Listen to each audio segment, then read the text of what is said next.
महीने का सैलरी है 15,000 रुपये, लेकिन आप एक बहुत बड़ा घर खरीदना चाहते हैं, घर बनवाना चाहते हैं और फ्लैट खरीदना चाहते हैं, जो भी आप करो, आपका सैलरी है 15,000 रुपये, किसी का भी 30,000 रुपये भी हो सकता है। लेकिन घर खरीदने के लिए आपको एक रूल फॉलो करना पड़ेगा। रूल का नाम है 30-20-30-40 का रूल। ये रूल आप फॉलो करोगे तो आप एक घर खरीद सकते हो। देखिए, आपका सैलरी है 15,000 रुपये, किसी का भी 30,000 रुपये हो सकती है, दोनों मानकर आप चल रहे हैं।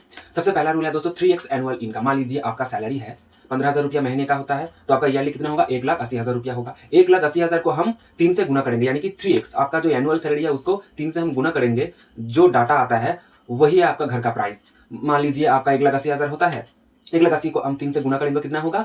5,40,000। आप इसको एवरेज धर सकते हो 6 लाख रुपया। तो आपका घर का प्राइस 6 लाख रुपया होगा। आपका घर बना सकते हो 6 लाख रुपये में, आप एक फ्लैट खरीद सकते हो 6 लाख रुपये में। उसके ऊपर होगा तो गलत हो जाएगा।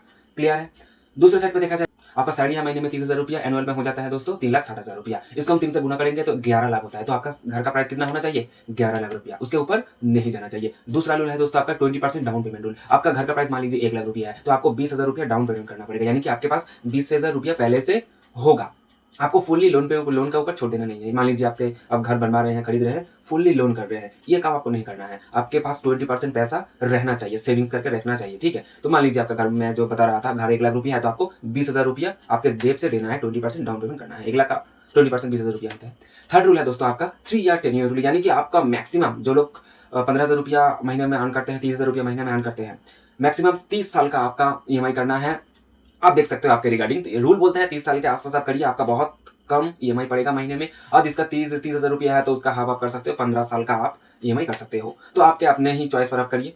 चौथा रूल है दोस्तों आपका 40% EMI रूल। 40% EMI रूल का मतलब है, मान लीजिए आपका सैलरी है 15,000 रुपया, तो 15,000 रुपया का आपको 6,000 रुपया EMI देना है। 40% आपका सैलरी का 40% देना है, उसके ऊपर नहीं देना है। ठीक है? तो मान लीजिए आपका सैलरी 15,000 रुपया, आपको कितना देगा? 6,000 रुपया देगा। आपका सैलरी 30,000 रुपया, आप कितना देगा? 12,000 रुपया। तो ये है दोस्तों आपका 4 रूल। ये 4 रूल को आप मानोगे तो आप अच्छा खासा घर खरीद सकते हो, बना सकते हो, फ्लैट खरीद सकते हो। ऐसे वीडियो देखने के लिए लाइक सब्सक्राइब करके रखना। मिलते हो किसी नए वीडियो में, तब तक के लिए जय हिंद, वंदे मातरम।